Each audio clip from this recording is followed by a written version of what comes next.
How you doing, folks? Welcome to Extreme, the podcast where we dig deep on your favorite video games. My name is Joey. And I'm Daniel. Wait, no, Dad, get out of here.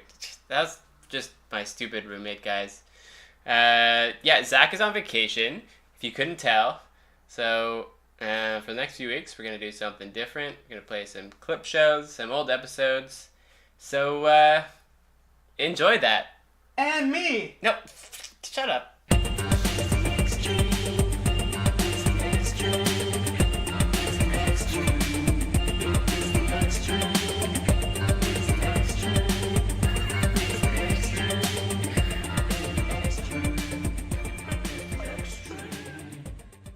Hey everybody, welcome to another episode of Extreme. My name is Zach. My name is Joey. And this is a podcast where we dig deep on your favorite video games, and for the first time in such a long time, we're in the same spot. What's up? What's this? Yeah! I mean, listen to that. Well, I mean, if you're watching us do that right now, which is very possible, I have a Windows open and everything, which is a bit creepy. Please don't watch me record. It makes me self-conscious. But welcome, guys. Yes, Joey and I are in the same place today doing this recording to start off our newest game, Earthworm Jim. Hells yes. Are you excited? Yeah, let's do this. I am so excited. Okay. This is one of the weirdest games I ever played as a kid. Yeah, and so good. It is so good. I don't know why it didn't continue on to I know, yeah, it could have been like a classic. It is a classic. It's a classic, but it's like a cult classic. Yeah. Where only a few people are like, Earthworm Jim. Yeah. Remember that. And then everybody's like, what's an Earthworm Jim? And you'd slap them and be like, no, bad gamer, play this game. But Earthworm Jim, just to preface this, came out in 1994, released by Shiny Entertainment. And you know what? I have a good internet backstory, almost immediately on the plot of the game, but I'm going to save that for after the break. Okay. So we're going to just jump into a quick break here, and I guess... Let's do it. Yeah. Let's do the level. Yeah, we'll do the level, and we'll talk to you guys in a minute. All right.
Welcome back, everybody. What's up? Okay, so I already showed Joey the brief internet backstory that we're going to do, but Paul, help me out here. It's time for a internet backstory. Internet backstory. Yeah. Thank you, Paul. I know we don't usually do it off the bat, but this plot is too hilarious to forget about, and they don't actually say anything in-game, but this was in the instruction manual. Nice. So let me just read here. Earthworm Jim was just an ordinary earthworm engaging in normal worm activities such as eating dirt, crawling, and fleeing from hungry birds. Until one day wherein fate should happen to smile upon him and his life was changed forever. The fearsome bounty hunter known as Psy-Crow was en route to deliver the ultra-high-tech indestructible super space cyber suit, all in quotes, to Queen Slugfurabutt. Beautiful name. Yeah. But got in a confrontation with another spaceship and lost the suit out of the airlock. Suit fell to the earth, landing on a farm somewhere in the southern United States. While fleeing from a flock of hungry crows, Jim takes refuge in the mysterious suit. The suit's powerful atomic particles affected Jim's wormy flesh and caused him to grow and evolve at a fantastic rate. Upon discovering his newfound powers granted by the suit, he overhears Psychro talking to Queen Slug for a butt and becomes interested in meeting the Queen's twin sister, Princess What's-Her-Name. Okay, wait. Why is the Queen's sister, twin sister, princess? Shouldn't they both be... I guess one of them's got to be a queen, right? They can't both be queen. Yeah, I guess. This must be slightly older twin sister? I don't know. It's like, I came out 2 minutes earlier, therefore I am the queen. That's And everyone forgets the other princess's name. Yeah, that fucking sucks for them. It's like Luigi times a billion, except Luigi had a name. This is Princess What's-Her-Name? So good.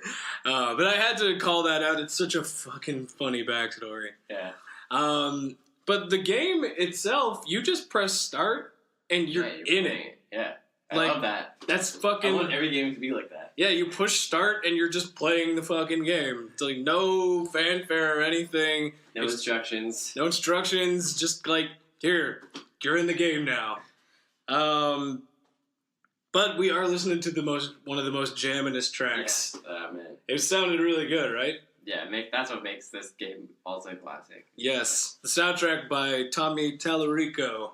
Nice. Amazing video game music. Actually, he does the video games live stuff. Oh, yeah? Like the orchestration of the... Oh, cool. Yeah, he runs that tour. Oh, And so cool. So, guys, if you haven't heard about this, there's a touring video game symphony called Video Games Live, where they kind of just play all of your favorite video game themes or level tunes with a huge symphonic orchestra.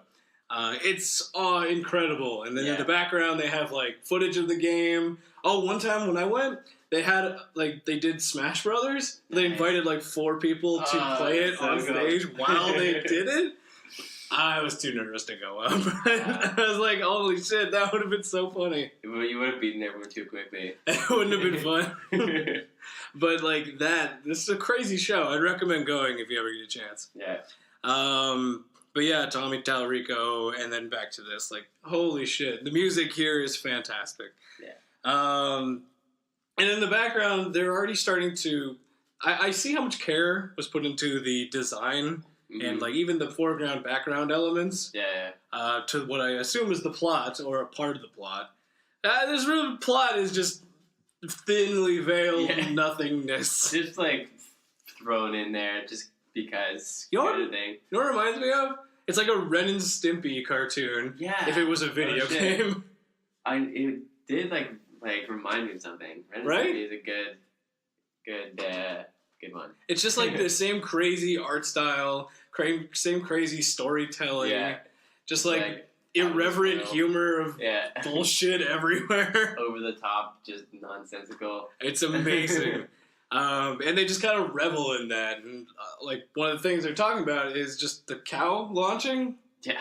Like, this isn't a big thing. Like, the cow gets launched, and they make a point of saying, the cow has launched. The cow is launched. You have launched... Why not say that? Yeah, the cow was launched via a fridge falling onto a tree branch that was underneath a cow with the shiftiest fucking eyes, by the way. Its eyes were like... Yeah. You can't see that because I was doing a hand motion. I saw it because I'm in the same room as Zach. Safe to say it was funny, right? It was. But yeah, like, it's just so irreverent and crazy how it deals with the state of affairs on a plot. It's almost kind of like it's almost a satire on plots of the time, where it's like they're like being like nobody cares about the plot. Right. They're just like just play the game. Like nobody gives a shit what the story is. Yeah. So it's an interesting time there. The weapons that you have at your disposal are pretty much just twofold. You have your gun, which can shoot in 8 directions, which is pretty cool to have that level of aiming. Yeah. Usually it was only like up, down, left, or right. Right. But like having the diagonals in there too makes it a lot more convenient to aim. Yeah. And your head whip, which can actually only go in 5 directions. But with those two, you pretty much have your full arsenal of what you need. Yeah. The enemies are pretty unforgiving. Agreed. Like, you were Fuck running through those it guys. before. The fucking crows The crows. They're crazy, man. Yeah. Of course he's an earthworm, so one of his greatest enemies would be a fucking crow. True. But, like, they are relentless in chasing you down. Yeah, they won't stop. And the game... You have to kill them. Yeah, and the thing is, the game kind of throws you danger into your face. Yeah. Like, pretty quick. Like, one of the first things you do is climb across a bridge. Yeah. Underneath, like, and then there's a bunch of spikes underneath you and a guard dog that will nibble at your butt if you're not careful. Yeah, even if you are careful. Like, it'll just be so much shit going on. They don't kind of lean into teaching you how to play like that. Just throw you in. It's just like, all right, here's some enemies and you have a gun, just shoot them with gun. Like, there's no, like, let's ease you in here. Right. And you see how the enemies, like, react and what they do. Yeah. No. This game is just like, fuck it. Time to throw balls at the wall here. I guess it adds to, like, the replayability. Like, you just, the first time you play, you just die a lot, so then you just keep playing it. Restarting. And that's the thing, though. It doesn't take, like, a million years for you to restart, too. Right, exactly. It just has a very quick, like, death animation, and then you're right back in. Yeah. Like, there's not, like, do you want to continue? And, like, okay, now let's load the save. Like, no, none of that. You're just back in almost immediately. Yeah. So it makes that kind of gameplay more bearable. Right. Like... It's fine. It works. Yeah. If you're going to expect people to die a lot, you're going to need to get them back into the game fast. Yeah. So it's good that they do something like that. Yeah. By the way, the dog's name, you want to take a guess? Starts with an F. Think of a really stupid, like, stereotype. I was going to say, think of, like, a stereotypical dog name from, like, TV shows. Fido. Oh, you're so close. Fido dog. It's Fifi. That fucking crazy-eyed dog is named Fifi. Give me your Fifi. Oh god, no, it's on my arm! Oh man, but yeah, holy shit. So Fifi, one of the main enemies, and yet you launch the cow, which we already talked about. By the way, you have to launch the cow. Oh, yeah? The game will not progress unless you launch the cow. Like, you try to walk past it, you can't. Screen locks at this point. Okay. You have to launch the cow. That's really funny. So it's important for the plot, I assume. Yeah. That's why they have the whole cow launched. Yeah. Like, okay, you can move on now. Yeah, like, you've launched the cow, now we can progress. There is a little mechanic, a couple mechanics in there that they do ease you into a little bit more, and there's not a ton of danger surrounding them, is tire bouncing.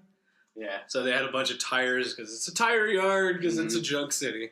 If you actually hold jump while you're on these tires, you jump a little bit higher. So kind of a standardish platforming-y kind of thing. But they have like a platform that'll bounce you higher if you time it right or bounce right. It's pretty standard platforming stuff, but I can't say shit about it being overused because this came out in 1994. Right. So that was still kind of new. Yeah. At the time. They try to convey that you can do something with specific walls, like to like say that you can climb them. So they're trying to get like a pattern down that you can recognize. So you see certain grooves in the wall, right? And then you realize, oh, I can climb that. Yeah. So then you're looking for anything with a grooved surface, and then you'll say, oh, I think I can climb that. Right. So it's like conveying to you, hey, you keep an eye out for these kind of grooved walls, and then you might be able to climb them to progress. Nice. So it's a good little bit of conveyance, because it's, I think, brought to you in a pretty standard area, like not a lot of enemies around. Right. So you can kind of like, oh, this wall looks different from every other wall that I've seen so far. I wonder what would happen if I go near it. And like, oh shit, he looks like he's starting to do a climbing animation when I got close. Maybe I can climb up this. Oh, there you go. It all makes sense now. So that's pretty neato. Yeah, I said neato. See me. But yeah, dude, it really is a junk city, man. Yeah. It's just like New Junk City. Oh, it's the newest of junk city. I don't even want to know what old junk city was. Probably just more junk city. You think it was just like, what would you have in old junk city as opposed to new junk city? It's probably in Great Britain. Yeah, it's just everyone was British. They had the exact same things, except like instead of falling TVs and goldfish, it was just like tea and biscuits. I'm sorry to everyone in England who listens to us. Thank you also. Yes, thank you also for listening if you do. But yeah, like we mentioned, there's a conveyor belt that kind of drops a bunch of shit on you. Just to kind of hammer home that you're in a junk city. So you got like tires and traffic cones and bells and just fishes and fish bowls. I can't imagine actually throwing out a whole fish bowl with fish in it. I feel like the water and the fish would just fall out very quickly. The fact that it's still upright for so long is just incredible. It's like one of those dolls that like you hit it and just never falls over. There's a few other game elements though in this stage. There's the zip lines for a quick horizontal movement, which it's not necessary to the stage, so it's a game element, not a mechanic. But a game mechanic that they do throw at you though is just swinging. Mm-hmm. So swinging on your head. That's fun stuff. Mm-hmm. Using your own head as a whip to propel you to another side. Can you imagine trying to do that with like your arm or something? You don't? I tried it once, but then my shoulder got dislocated. It got dislocated. I do it with my head, like Jimmy. Okay, can you show me right now? Yeah, watch. Oh my God! How are you doing this? Oh God, put it back on. Hey. Okay, good. Woof. For those that I did the animation, even though. In fact, I like the commitment to it. It's good commitment. Yeah. But yeah, in case you guys, just don't worry, he's fine now. It's back on his shoulders. It was very impressive. You had some distance on that, actually. Yeah. It went all the way to the other side of the room. Mm-hmm. We're in a closet. It's a very spacious closet. Mm-hmm. But yeah, so the swinging, anything shiny or hook-like, you can swing on, like the actual things that look like hooks, or the moose head. With antlers. The beer? Yeah, you can actually swing on the beer. And then Jim pops the cork open, and then, like, as his head is leaving the beer, it falls into his mouth. Genius. And then, like, he reels himself back in, and I'm drunk. Great. That's some fucking commitment, right? That's amazing acrobatics. Yeah. I have trouble holding things that are already in my own hand. Right? Like, having to do something that coordinated would be nearly impossible. Sometimes just holding something and it just falls out of my hand. I'm like, wait. How did this happen? I thought I was holding something. I thought I was like a human being and had dexterous fingers. Apparently I just have a club for a fist. But there's a lot of there's not so much on the mainline path a safe conveyed route of how to learn this. Mm-hmm. There are some that are hidden in the middle of the stage if you're detail oriented enough and you can see that. But on the main path, you have like a bunch of crows and another Fifi is there while you're trying to figure out how to do this or if it's even possible. So it's very weirdly stressful. Mm-hmm. So you probably wouldn't actually figure out how to do it. Because you'd probably be too busy trying to make sure that everybody doesn't eat your own butthole. Exactly.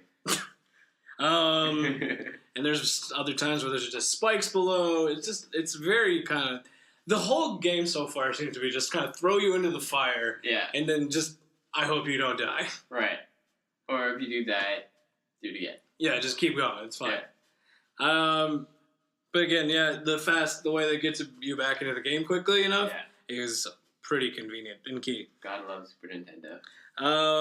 But there is a weird odd design choice that I noticed. So about like 2/3 of the way in, 2/3 of the way in, you have the opportunity to get a super gun. Or super ammo. I don't know what it's called. but it basically is every time you get it, it's one shot of this huge, like shot that goes wherever. Yeah. But you only have one of them, Uh-huh. and then once that's done, you go back to your normal gun. Okay. So ideally, you'd want to probably like save that, right? Right. For like an occasion where you might need it. But you can't. But you can't. Yeah. You have to use it before you can use the gun again. Mm. So if you want to save that, you have to keep using your head as a weapon until you want to use the gun. Okay. So it's an interesting design choice. Because most of the time, if you got like a big, heavy weapon, you'd want to save it, right? Right. So for like the boss or something. Yeah. But like this one's like, no, you got to use this before you use the gun again. Yeah. Otherwise, you're just using your head. It's not as advanced as, modern games. True. I don't know if that was an intentional design choice, though. I don't know. It would seem like an interesting way to be like, well, if you want to save it, sure, you can, but now you're handicapping yourself. Right. Because now you can't use your gun, you can only use your head. Yeah. Which goes in 5 directions as opposed to your 8-direction gun. Yeah. So I feel like saving it, like, having that mechanic would take a lot more, like coding and whatever, all that. it could be. It could also be another, again, I'm reaching on this, but it could just be another, like, commentary on games of the time, where people would try and, like, hold on to these big items and never use them. Oh, yeah. Because they're like, I might need this later. I might need to, like, what if there's something bigger out there? Yeah, like, yeah. I gotta hold on to it for, and then you never actually use it. True. I like that. I don't know if that's a common, because I think of this game as, like, satire, almost. Yeah. On, like, gaming at the time. Right. So there was a lot of those types of games where they would, like, encourage you to hold on to the big, powerful weapons and save them for later. Whereas this one's just like, no, you fucking use the big weapon. Like, don't. It's good. Like, it forces you to, like, have more fun. Exactly. You actually get to, like, see how it works, and it's like, oh, shit, like, that, like, obliterated that crow. Like, that thing is fucking toast. I thought it was just a cool design choice. I wanted to call it out. Yeah. What else do we got here? I guess, is there anything I want to talk about before we get to the mini boss here? No, we could do that. Okay, cool. So the sentient pile of garbage, known as Billy the Bin, actually. Nice. Reference to Billy the Kid, in case I guess. anybody didn't catch that. I thought I'd call it out. So Billy has a few different moves. So in his Transformer mode, he'll stomp his tire feet on the ground and call down tubas from the heavens that try and smash you. Heavy instruments. Yeah, there's a lot of heavy instrumentation. Hi-oh! Okay. That was a funny joke, right, Paul?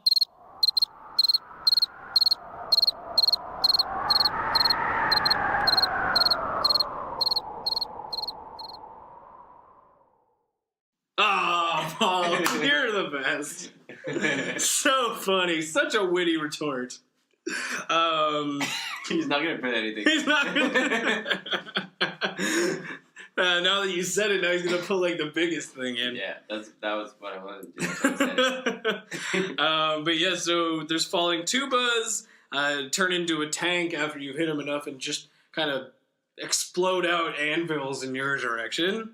And then eventually he'll just start moving towards you, and if you don't jump out of the way, he'll transform from his tank form to his transformed robot form and do a huge uppercut and take away like 20% of your health. And it's pretty cool, honestly. Yeah. But for a first mini-boss, it's very intricate. Yeah. Like a lot of mini-bosses that normally start off in the beginning are like, it moves left to right. Yeah. And it rams you or something. Yeah. Like, this one has fucking layers to it. Yeah, I feel like the bosses in this game are like, well thought out. They're very... It seems so far like they're very well thought. A lot of time and effort went into this. Yeah. Surprisingly. Yes. But I mean, like... It's, like, great. Even another smaller thing is just the background when you're moving. The background also shifts. And when it shifts far enough, like... There's another layer behind the background because there's a sun that kind of peeks through the back if you move enough. So it doesn't just have a foreground and a background. It has a foreground, a background, and a background to the background layer. Whoa, so many layers. So there's like at least 3 layers of shit going on. That's crazy. Which is redonkulous. Yeah. That they put that much time and effort into something that maybe only I noticed. I think it might just be me. If you guys noticed it, though, you should write into Extreme. It's the Extreme at gmail.com, because I'm good at plugs. Yeah. And also tell all your friends about us, because you should be cool, too. Don't forget to write it down. How's that for the forced middle plug? But yeah. What was I talking about? Superman? No. Yeah, Superman. Yo, that dude's fucking nuts. He's Right. getting like new powers every day. Right? Like, what the fuck is he gonna be able to do next? Turn back the time? Wait, he probably could do that. Whip his head? He can Superman whip his head like yeah. look at that. I don't think so. So there you go. One up. You know what? Jim, you have like a column like Earthworm Jim, Superman. Earthworm Jim uses his head as a weapon. Superman can't. Nope. No. You can't just use it. Pros and cons. Pros and cons. There you go. Our scientific study has proven that Earthworm Jim is better than Superman. Yeah. If you have a different opinion, come at me, bro. Earthworm Jim or broette. uses a gun. Superman. You could use a gun too, I guess. So, but Earthworm Jim is still winning because you use that. Yeah. Yeah, there you go. Come at me. It's like they both can use guns, but Earthworm Jim could just use his head. Are we still drunk from last night? I'm just trying to repeat the same thing as many times as possible until you notice. We might still be drunk from last night. But then you finish it off and it's like, very cool, yo. Yeah. Just like, you finish the very box. cool. It just says very cool. It's cool, man. Yeah. Just imagine it said like, nice. Yeah. Like Icy Tower or something. Oh, good. Man. Good. Great. Oh. Man, I really want to play that again. I know. But yeah, it just kind of says like very cool. You just move on. It's like, okay, cool. And then you get to the boss of the stage. His name is Chuck. Who chills on a crane, which I assume it's a crane. I don't know. It's holding him up in the air. Yeah. And he has these magnets that drop boxes and tubas. More tubas. What's with all the tubas? Who's throwing away all these tubas? We're in a garbage place, right? Does nobody like playing the tuba? Are they like all rusty and? They look in pretty good condition in the pictures. They're still like bronze. Yeah. They're not like. Yeah, they're still. Not like. They're not like green. Yeah, they're not green, I guess. But Chuck is probably the most disgusting boss I've ever seen. His main retaliatory defenses here are dropping things with the crane or just literally puking on you. Yeah. Just literally, he doesn't even puke vomit at you. It just pukes like full fish. Like a whole trout just comes out of his mouth. Yeah. Just swallow the trout. But he has like 50 million trout because he just never stops puking. Gross. Can you just imagine just having a whole trout stuffed down your like gullet? I guess if I would puke it up. That's true. But if you had like 50 of them, how would you even... I guess that's why he's on the crane. He can't move. He can't move. He's weighed down by all the garbage trout that he's eating. And the best way to beat him is by shoving boxes up his ass. Yeah, like a normal person. Yeah, that's how you normally win. Yeah. So they drop boxes onto the playing field, and there's a spring, so box plus spring equals victory, I guess? Yeah. I don't know. It's the equation to victory. You got to shoot the box to get it onto the spring, and the spring springs it up, and then you spring the spring. Yes. Exactly. Paul, put in like a bunch of springing sounds when I said that. Yeah, but like Superman can't like use his head as a pro tip. Pro tip. Superman doesn't use his head. It's a pros to pro tips.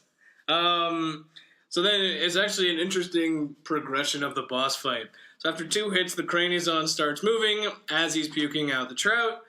So you have to now time the box movements so they only bounce when he's underneath it, because you can shoot it and try and just have it keep bouncing on the tray or the spring, but it only bounces once and then it's gone. Yeah. So you actually have to time out when you're going to shoot it onto the spring so it hits him. And then after 4 hits, he actually starts moving and vomiting constantly.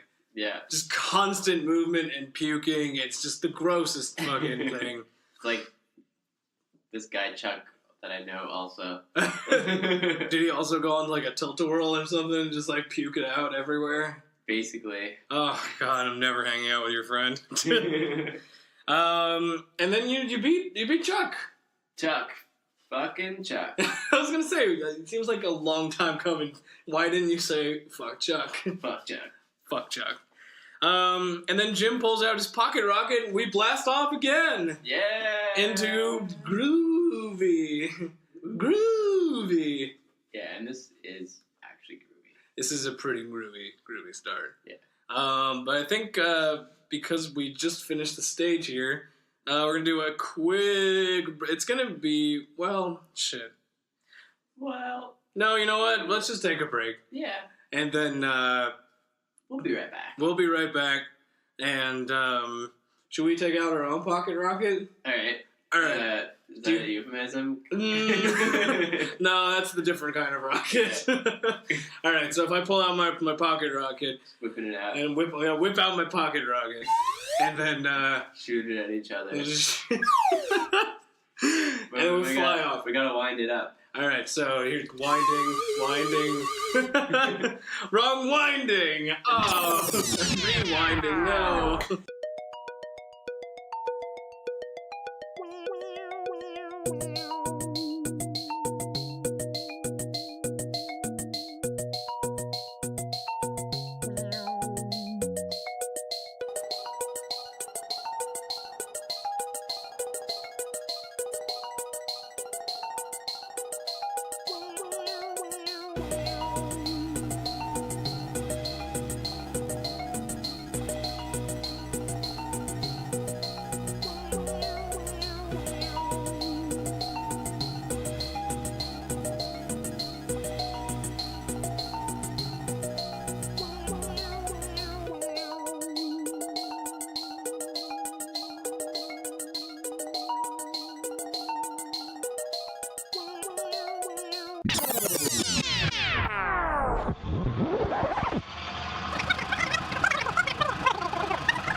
Whoa, Nelly! Yeah! Alright, got stopped the pocket rocket and we got off, but holy, that was a crazy ride. Yeah. We went through Andy Asteroids? And the asteroids?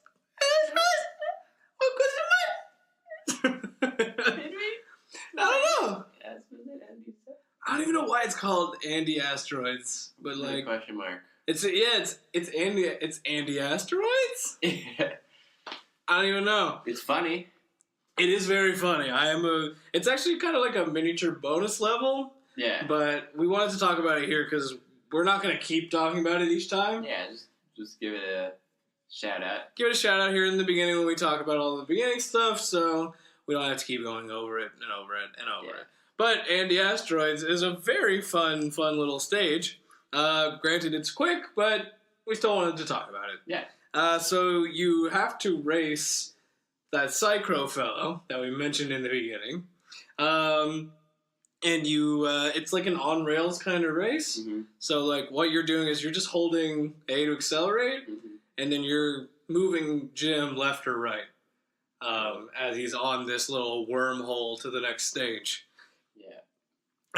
And then on the way, you gotta collect these. You could collect these fuel pods, the blue balls. If you get 50 of them, was that your stomach? Yeah.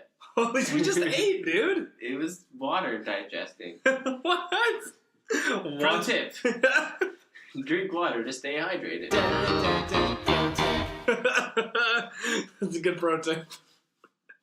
I mean, usually I just drink like my own pee. Like I should probably start drinking water. No, pee has less water in it than just water. That's true. I'll definitely not do that anymore. Yeah, write that one down. All right, let me just Don't forget. don't drink pea water. Nailed it. All right. Okay, so moving on. If you collect 50 of these fuel pods, you end up getting a continue, which is very convenient. Considering you probably are dying a lot, so you might need them. There are these asteroid shields that you can block the asteroids that are in the belts. And then there's the atomic accelerators that you can use to boost, and Jim words out, "Whoa, Nelly!" Well, Nelly! By the way, Jim is a very vocal protagonist. Yes. Oh my god. Yeah, And it's good that he has like many different things he says. It would get annoying if he had like just 3 Yeah. phrases. He's just like, it's not even all that much he says, it's just like also sometimes he like has a lot of different like yelping in pain animations. Yeah. Or like saying groovy a lot. It's just like a lot of effort was also went into characterizing Jim. Yeah. Just kind of like along for the ride and being like, okay, I don't even know what we're doing anymore. There's a rocket that came out of my butt. Let's do this. Oh, another comparison? It's like Freakazoid. I don't know Freakazoid. You don't know Freakazoid? What? Yo, you gotta watch Freakazoid. What's Freakazoid? It's you know who did Animaniacs? Yeah. And that's the same guy who did Freakazoid. Yeah. It was Steven Spielberg, actually. What? Yeah. It's I've crazy. seen it, but I don't know. I feel like now, actually, grown up, you appreciate it a lot more. There's a lot of subtle humor. Like all those. Like jokes you wouldn't have gotten when you were younger, but now exactly. you rewatch, you're like... I like Animaniacs, too. Oh, yeah, there's a lot of that, too. Yeah. There's like the fingerprints thing. Oh, my God. I don't know. Oh, never mind. Don't ruin it. This is a family podcast, so I won't say it. But yeah, then you could also ram into Psychro if he's next to you. Mm-hmm. And you could like try and make him slow down by ramming him into asteroids. But same can be said, he'll do the same for you. So it makes it an actual interesting race because you can actually collide with him as opposed to it just being like, he's on track 1, you're on track 2, you're in a race, blah, blah, blah. No, it's actually very interesting. Makes it more of like a level than just like a little mini game. Yeah, it makes it more like also stressful because if you win, you get this cool little lasso-ish victory dance and you move on to stage 2. But if you lose, you actually have to fight Psychro. Yeah. In a different level entirely. Yeah. So it's kind of like a bonus level with ramifications. Yeah, like you have to try. Because if you don't win, you could very well be losing a lot of lives getting past here. So it makes it a very interesting, like mini-ish level. Yeah, not a fully bonus. Yeah, so it's not even a full bonus level, but if you play your cards right, it can be. Yeah. And before we move on here, I want to do a quick internet backstory for Anti-Asteroids. Internet backstory. Yeah, so Anti-Asteroids is a recurring bonus stage. It has also been referred to as Asteroid Race, Banjo Race, or the Psychro Race. Oh man, that echo is back. Here's the description from the manual. Ready for a wild ride through space? Well, hold on to your seats, because between each level, Psychro is right on your tail. Dodge the asteroids and try knocking Psychro off his rocket backpack to help you get to the finish line alive. Grab the atomic accelerators along the way to leave Psychro in the wake of your heavy ions. Of course, if you're traveling that fast, you want to stock up on asteroid shields, unless you're an expert pilot. Yeah. I felt it deserved a fun little accent. Yeah, you should like do voices for video games. If anybody out there is looking, and I have some extra time. Mm-hmm. And in FYI, Tommy Tallarico's musical theme for Anti-Asteroids is fast and banjo, like with farmyard animals bleeding in the background. That is not trivia. That is just what happens. That's just what it is. That is what it is. It's a bad website. Bad internet backstory, but we're done with that. Internet backstory over. Internet backstory. Forever. No, I'm just kidding. I couldn't do that to you guys. But I think that's what we're going to call it today. I think that's Good a solid intro. stopping point. It's going to be a bit of a quicker one, but we're going to be doing more. You know how this works, guys. Yeah. If you've listened to us for this long, you know how it works. But thank you guys again so much for listening. We really appreciate it so much. I know I do. I'm sure Joey does too. So thank you again for listening. If you want to reach out to us, again, it's theextreme@gmail.com. That's ITSTHEXSTREAM@gmail.com. You can check us out on Facebook, on Twitter, on Instagram, on Twitch. All It's the Extreme. So check us out. Gmail, email us. Yep, that's the fun thing. Stuff. Just like say hi. Yeah, come, stop, say hi, do whatever. Send us a high five in the mail. That'd be cool. Like a GIF. Yeah, like just print out a GIF of a high five. Or GIF, whatever. Or a GIF, whatever. However you say it, the right way or the wrong way. I'm not gonna say which is which. Leave that up to you. But we also want to thank our network, Never Sleeps Network. Thank you guys for hosting. Check out Best of Friends and Speech Bubble and Talking Wrestling. Is that it? I think that's basically it. Okay, so I guess we're going to move on to the next stage here. And Joey, it's getting a bit weird in the next stage here. What's going on? I don't know, but like, what the heck is going on? I've never been an earthworm before. I know. Are we? This is a weird perspective. Well, I mean, we're very close to the ground now as earthworms. Do we have our own miniature super suits? I have explosion pants. Oh yeah, can we hide in your explosion pants? This is getting weird again. Each one of us gets into one leg of the explosion pants. Okay. Okay, so I'm gonna climb into the left leg of the explosion pants. We can both be in the left leg again. Fine. Okay, we're gonna figure this out and get back to you guys next week. All right. Let me just scooch over like a little bit, just a little bit, man. I just want a little bit. Stop wriggling. It's making me stickle.